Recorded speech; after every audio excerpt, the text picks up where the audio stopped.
Uh, Good afternoon, brethren. We welcome you once again to BSN TV. As you are tuning in live, I don't know where you live streaming from, but we welcome you this afternoon as we are in the fourth day of the Feast of Unleavened Bread for 2023. It's a great feast, and we're streaming live from Jerusalem. So there's no leaven everywhere. Everyone is eating unleavened bread. It's amazing just to know that people are still upholding the principles that God taught his people thousands of years ago. Yeah, it simply proves the perpetuity of the Bible. Yeah, so welcome once again. We welcome you, and this afternoon we just want to look at something. It may be very simple in other minds, but the way that the Lord explains it,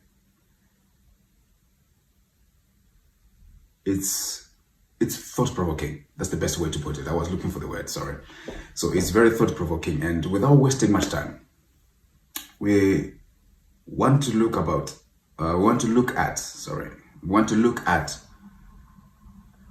time and human understanding. That's what we want to look at this afternoon. Time and human understanding.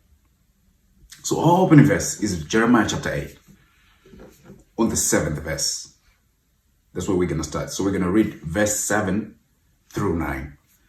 Verse 7 says, "Even storks know when it is time to return.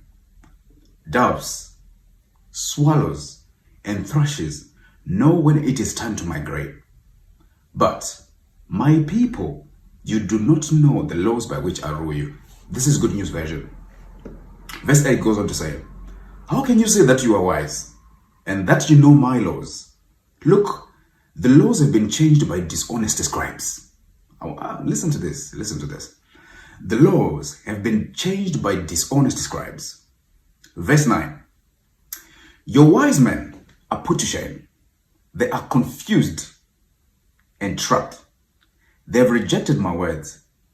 What wisdom have they got now?"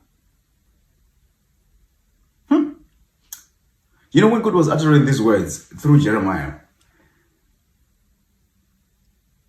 I'm trying to understand the state of things that Jeremiah had to come up with such words. All right. I want us to unite, to combine Jeremiah chapter 8 with GCDB and the new estate, new publications. It's GCDB, April 9, 1901, page 148.3. Right. So this quote from the scripture, from the Spirit of Prophecy, is just adding more light to Jeremiah chapter 8. It says, "Take the birds that go south in the autumn. How do they know where to go?" Because Jeremiah said the storks know when it is time to return. But how do they know even also what time it is to leave? How do they know? Yeah? So we're being told, take the birds that go south in the autumn. Yeah? How do they know where to go? How do they know they ought to go? How do they know winter is coming? Or, having learned that, how do they know the way there? How do they know the way back again? These are all questions. We're being told that the swallow, the doves, the crane, all of these birds, they know when it is time to migrate. But the sad comparison is that the people of God, they do not even know the laws by which God rules them. As far as my memory can serve me, or as far as I can remember, human beings were made sovereign over the whole entire world by God. Which means to say, we've got superior understanding. We've got superior wisdom compared to that of any other creature that has ever been created. But it's so degrading to realize that the people who are living on this earth, ordained of God to be better than any other creature that has ever been created, are surpassed by miles in wisdom compared to other creatures that are still in existence. That is a very sad thought. That is a very sad thought. How do things become what they are now?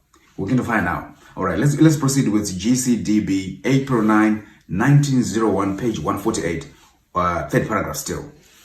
Right, so it goes on to say, oh, you say they've been there before. We're talking about the birds, right? The swallow, the crane, the turtle, all of these birds. How do they know where to migrate, how to live, and even their way going to those places?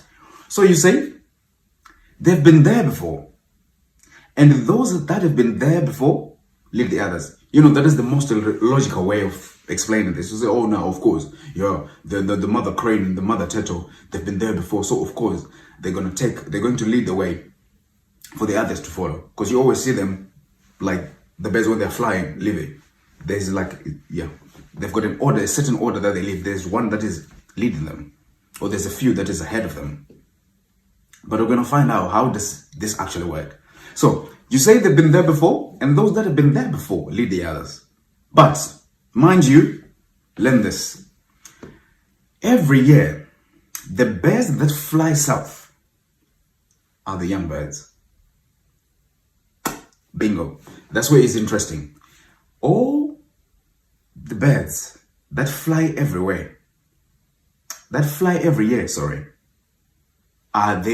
are first the young birds. What do you mean by the young birds? The birds that have never been there before. It's always the young birds that lead the way. So, this is now more exciting. How can the young birds lead the older birds if the older birds that know the way are behind the young birds that do not know the way? Yeah? All right, let's proceed.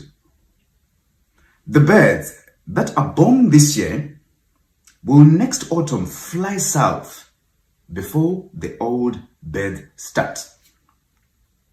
That is a fact demonstrated by observation.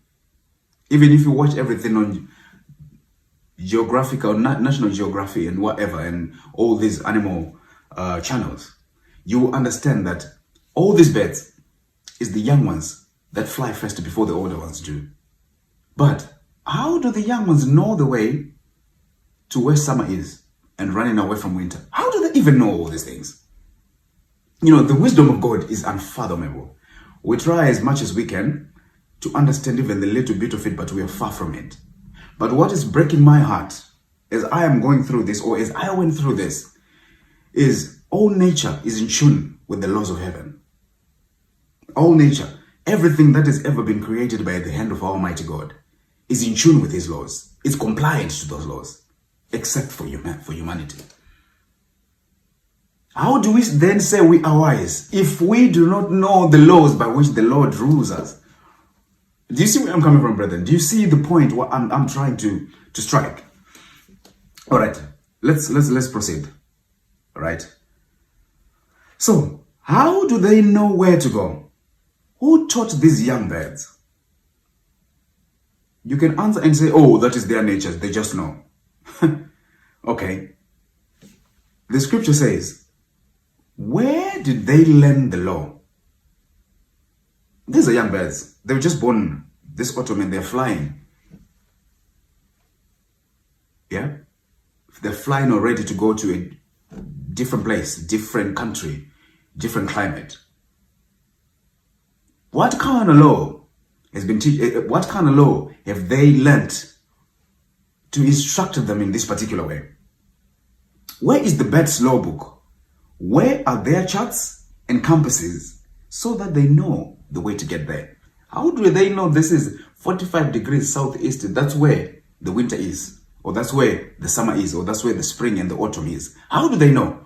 To say right now, we need to fly 42,000 miles? Yeah. Different altitude, maybe 20,000 or 15,000, I don't know. But how do they get to navigate their way to a safe harbor. How do they know? Flying over all these thousands of miles, over the oceans, and over very dangerous places, just to go to a place they've never been there before. How do they know? So, when you're looking at such deep wisdom, we really need to sit down and think, wait, so if all creatures, they know the laws that govern them, what are the laws that govern us as humanity that will bring us into closer connection with heaven? All right? Okay. Let's proceed. Right, we have looked at beds. Yeah? Let's look at something else different. Let's look at something else different.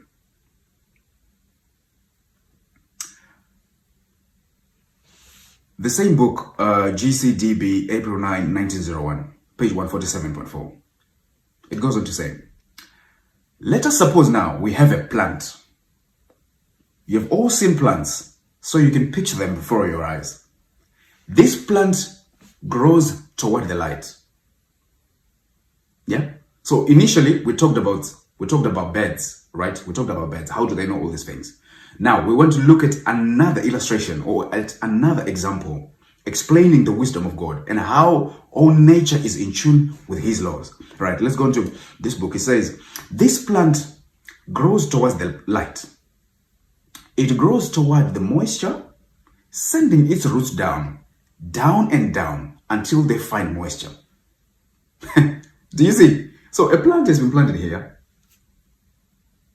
It keeps deepening its roots down in the soil until it finds moisture, right? To supply or to nourish the whole stem or the whole tree or the whole plant, right?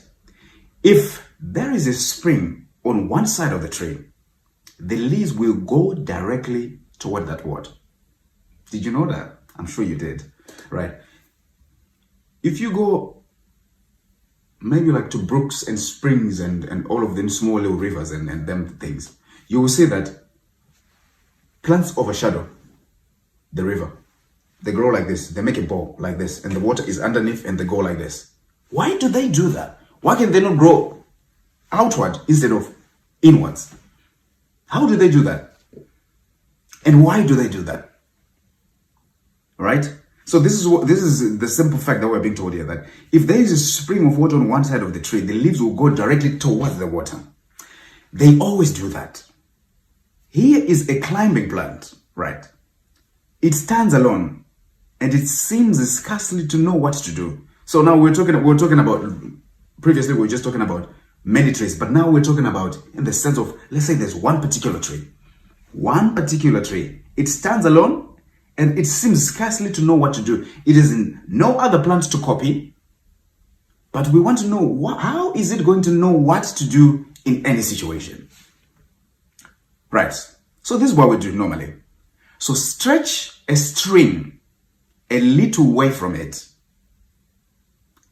You know what it will do then? What does it do? That plant will reach out its tendrils and they will climb toward the string. Have you ever seen that? Isn't that amazing, brethren? You put a string towards a tree or a plant or anything, all the tendrils will reach toward the string and then they'll start intertwining themselves with the string. How did they even know? How did they see that there's a string there? How did they know? Are you telling me a plant has got eyes? How did it know? How did it know? But human beings who are superior in wisdom, they do not even understand the least of these laws. They do not even understand the rules that the Lord rules heaven and earth. How have we fallen so short of the glory of God like this? Personally, I wish to be reinstated to that kind of position where we get to know the law of God by heart, written in our minds and in our spirit, so that we will live upright lives. Yeah? All right, let's proceed. Yeah, this is deep. Who tells them, we mean the tendrils, who tells them that there's a string over there? How do they know? So that they know how to do or how to go about the right way. People talk about the law of plants as if there were laws written that they should follow. So do you see, there's a striking similarity between the birds and the plants and vegetation. The birds we've talked about here is their law, they know. How do they know? As if there's a written law that they have to go and read and know what to do. Same thing with plants. There's no written manual or instruction that they have to, refer to know what to do in any situation. There's nothing like that. Yeah? So what is the law of the plant? The answer is, it is life. It is the life of the Lord in them. It is the life of that word which in the beginning said, let the earth bring forth grass and herbs and trees. That's the law. All vegetation is following today. So God put his life into them, and that living word continues to work in them. Since creation, Genesis chapter 1, plants are still compliant to that particular law, right? They are never rebellious against his word, and so they always go the right way. But mind you, it is not necessary for them that the law should be written in a book, for the law is in them. It is their life. The law of God is in the plants. This is what gives them life. Neither would it have been necessary for man to have it written in a book if he had been faithful to God. There we have it. Same thing that happened to Adam in the Garden of Eden. There was no law written. It was in him. And that was the only way life was going to be perpetuated. But after the fall, that's why the law is to be physically written. All right, let's move on. 147.6 of the same book. Now, what are we? We have it stated in the book of Isaiah chapter 61. Right? We have it stated in the book of Isaiah chapter 61. We want to combine these bits and portions of scriptures. Isaiah 61 verse 1 to 3, it says, the Spirit of the Lord is upon me, because the Lord hath anointed me to preach good tidings to the meek. He hath sent me to bind up the brokenhearted, to proclaim liberty to the captives, and the opening of prison to them that are bound, to proclaim the acceptable year of the Lord, and the day of vengeance of our God, to comfort all that mourn, to appoint unto them that mourn in Zion, to give them beauty for ashes, the oil for joy in mourning, the garment of praise, the spirit of heaviness, that they might be called trees of righteousness, the planting of the Lord, that he might be glorified. Ye are the Lord's farm, the Lord's planting. This is Isaiah chapter 61. Do you see? So, when you were bearing all these fruits, binding the brokenhearted, proclaiming the message to them that are captives, proclaiming also the acceptable year of the Lord and his vengeance, and opening prison gates to them that are bound. By so doing, people are termed by the Lord trees of righteousness, the planting of the Lord, that he might be glorified. And he goes on to say, ye are the Lord's farm. When this kind of work is being done, the Lord says, this is my farm. This is the Lord's planting. But we want to find out a bit more. All right, let's proceed. It goes on to say, blessed is the man that walketh not in the counsel of the ungodly, nor standeth in the way of sinners, nor sitteth in the seat of the scornful. But his delight, listen, how this figurative tree of a human being that we're talking about is going to make it out in life. How is he going to make it out in life? So we're being told, blessed is that man, or is that person who is doing these works of righteousness, as God is saying, this person will be a tree. Yeah? This person will be a tree of righteousness. So he's saying, blessed is the man that walketh not in the counsel of the ungodly, nor standeth in the way of sinners, nor sitteth in the seat of the scornful. But his delight is in the law of the Lord, and in his law doth he meditate day and night.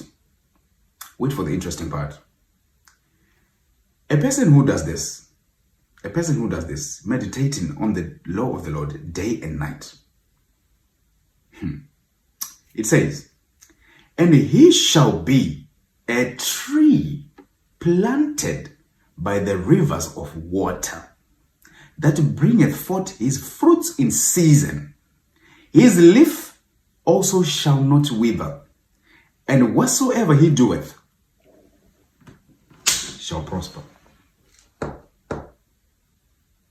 Do you see where we are coming from, brethren? Do you see the angle where we are coming from? What do you understand? What are you getting out of this? This is really deep. If a person is meditating on the law of God day and night, the Lord likens that person to a tree that is planted by the rivers of water,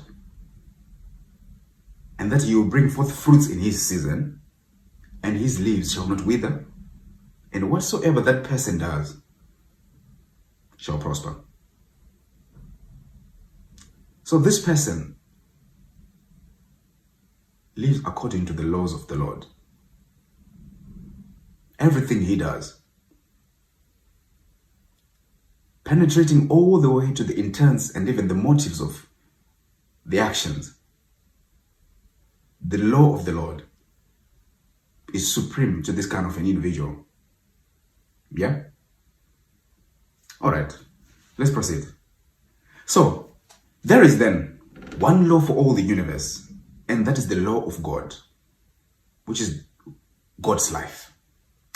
We may possibly take up the matter of the two laws another time.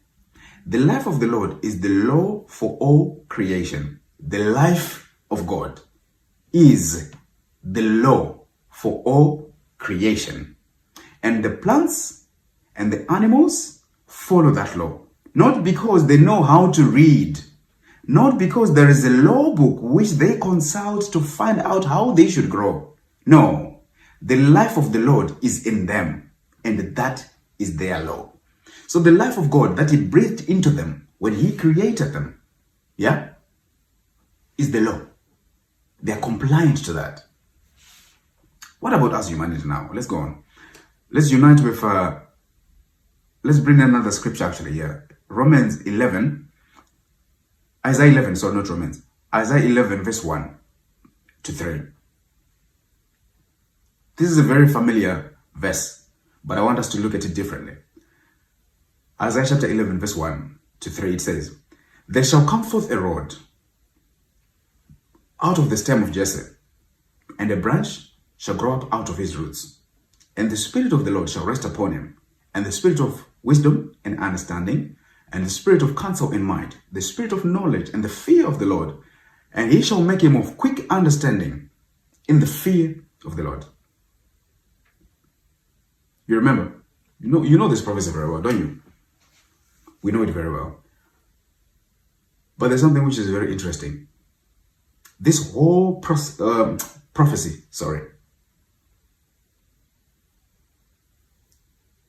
is figuratively spoken of through the allegory of a plant. Because he's saying, they shall come forth the rod. That's a plant. Out of the stem of Jesse, that's a plant. And a branch shall grow out of his roots. That's a plant. Yeah? But why are we reading this? Because a Christian is but a plant in the garden of the Lord. That is 243.2 of the same book. Yeah?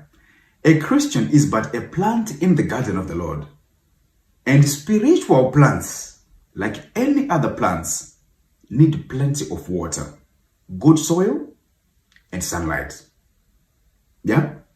Let's go to a book called HOMI, November 1894, page 243. HOMI, November 1894, page 243.3. Right? It says, all these the Lord has provided for his garden. And what is that? The water, the sunlight, the good soil, everything that is there for the plant to grow, the Lord has provided for his garden. And it only remains for his plants to assimilate what they find. But there is a strange perversity about these plants of the humankind. The ones that we've been told. Yeah? The plants of the humankind. Remember, we were told that anyone who's not sitting in the council of the ungodly, who is doing all these kind of good works, that person is likened to a tree of righteousness, planting of the Lord. Yeah?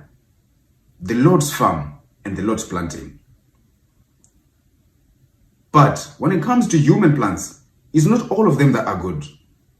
Because some of them, they have a strange perversity. We want to find out what kind of perversity is that. There is no fault in the provision that God has made, but there is an evil principle which finds its way in the plants and perverts its nature, causing degeneracy and the ultimate loss of all that is noble and good. It is the nature of a plant to tend towards the light or towards the sun. But in God's spiritual garden are seen some plants that try to grow another way. Do you hear this, brethren? So, as we are likened to plants, we are supposed to grow toward the sun. And what is the sun? The sun of righteousness. Yeah? And this is the light. Thy word is a lamp unto my feet and a light unto my path. So this is how we're supposed to be growing, like this, towards righteousness. But it's a very sad fact, because it's reality, that most plants, they try to grow some other way. By some other way, what do we mean? By not cultivating these attributes of seeking for righteousness. They are taught elsewhere. They're taught elsewhere. They don't read, they don't study, they don't do anything. They just think they're going to grow somehow. This is how a perverted plant grows. Right, okay, let's proceed. Of course, no growth can be attained in this way, right? By running away from the Son of Righteousness, or running away from the book of the law of God, or running away from the principles that God has already instituted for our growth. No growth can be attained in this way. Imagine a plant trying to make itself grow, exerting itself. It could not be capable of exertion to become higher or stronger or to strike its roots more deeply into the soil. The idea is absurd. Yet, this is what many people think they must do in order to grow as Christians. How can you grow? How can you grow spiritually and become a better person when you do not strike your roots deep into the soil to gather nutrients which are going to give nourishment to the rest of the branches of your body?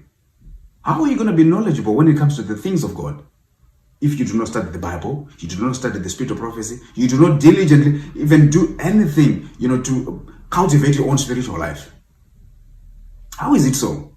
It can't be. So we are being told here by God, brethren, we are being told here by God that many plants are trying to exert themselves to grow. But that's not how things work. God has already given us a free gift of how we can live and how we can better ourselves. Right? It is a marvelous thing as one stands on the deck of a steamer at midnight. When this was written, they used to call it steamers, but now it's ships and submarines and all of that kind of stuff. So it is a marvelous thing. This is a GCDB April 9, 1901, right? Page 148.6. We're back to the first book where we started. It is a marvelous thing as one stands on the deck of a steamer at midnight to think that through the darkness and in the fog, that steamer keeps on its way across the trackless ocean. These people who are sailors, they are in these massive ships. Well, now because of the aid of technology, they've got compasses, they've got radars, they've got infrared and all of these kind of things that come to their aid, which are very useful tools, right? To say the least, they are very useful tools. But back in the day, all those things were not there. But you'd see a sailor in front or is on the deck of that particular kind of ship, and he knows the way. How would he know the way? How would he know the way? Right? So it is a marvelous thing as one stands on the deck of a steamer at midnight to think that through the darkness and in the fog, the steamer keeps on its way across the trackless ocean, and we come without varying one particle to the right or to the left on the very harbor for which we started 3,000 miles away. It takes years of hard study and long practice afterwards to give a man the skill to guide a ship across the ocean. Fact, all the skills we are learning, we have to go to university, spend 4 years, 5 years, 7 years, 10 years to learn a particular skill. So it takes hard study, long practice to give a man the skill to guide a ship across the ocean. But a bird 6 months old will make its way across the ocean the first time it tries. What are we missing? I don't know if you can get where I'm coming from. What is it that we are missing? For you to be a pilot, right? Fair play. It's a very good profession. You've done really well. You've worked so hard. It takes years and years of understanding physics and chemistry and whatever you call it, thermodynamics, everything. You have to know all these kind of things. Yeah? It takes years and years of a rigorous and untiring study for you just to be a pilot. But a bird which is 6 months old knows which way to go. Brethren, what are we missing? What is it that we are missing? The bird is better off than a man, is it? No, it's not. Because us, we were made better than them. But how come we are going through this difficult way, living? The birds, which we are far better off than, but they're doing better than we are doing. How is it so? Yeah? Well, can man ever get so he can do that?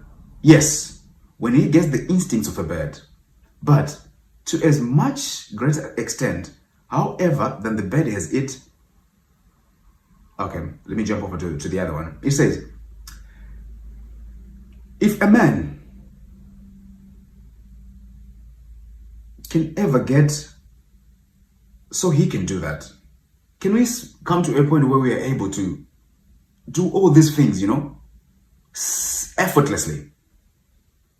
We're being told that yes, when he gets the instinct of a bird, but to as much greater extent, however, than the bird has it, as he is greater than the bird. So we can say the bird is being guided by instincts. Yes, it's being guided by instincts, but we are made better than the birds. So simply means we should be achieving more, no? We should be achieving more. Okay.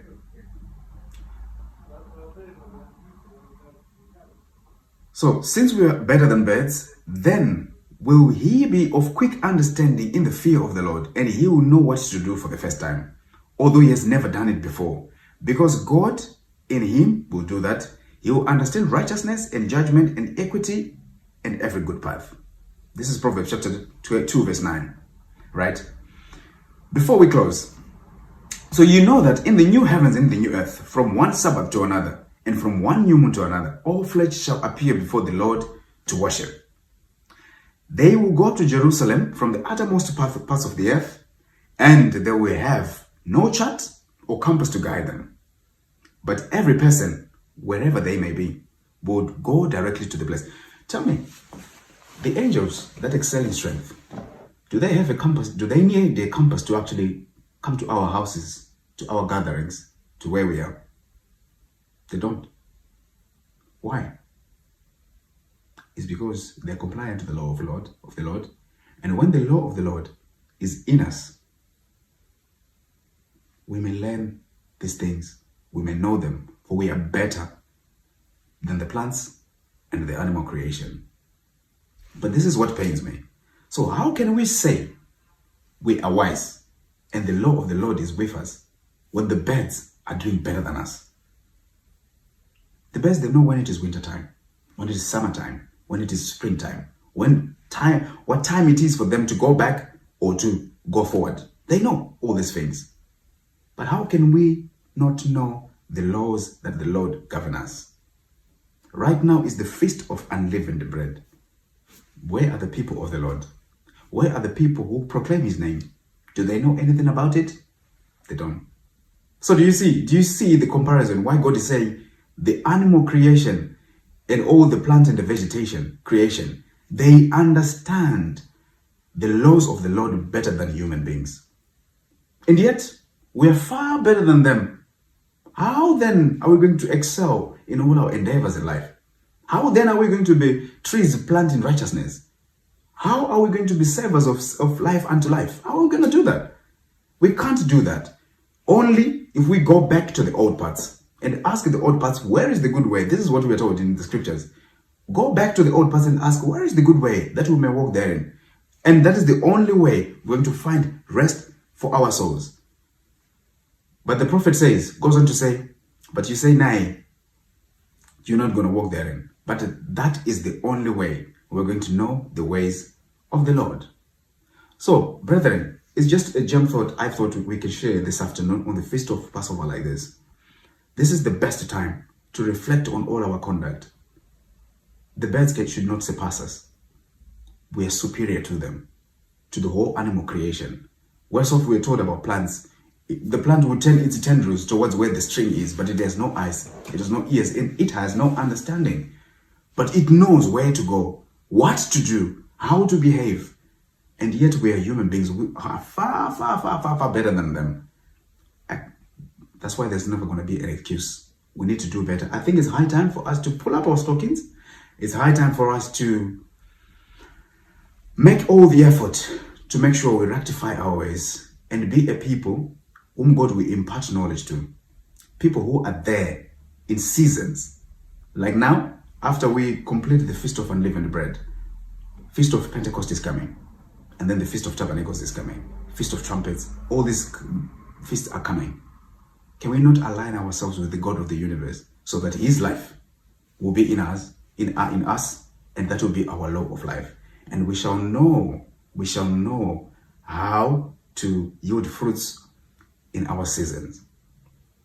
Do you hear this, brethren? So, with these words, I just thought maybe we can just ponder upon these words as we approach towards the end of the feast. And I hope you're being blessed wherever you are. And I wish you to complete the feast of Passover for 2023. This is gone now. It's in the done bucket list. And we hope to see you next time. May God bless the reading of his word. And may God bless you all. Thank you.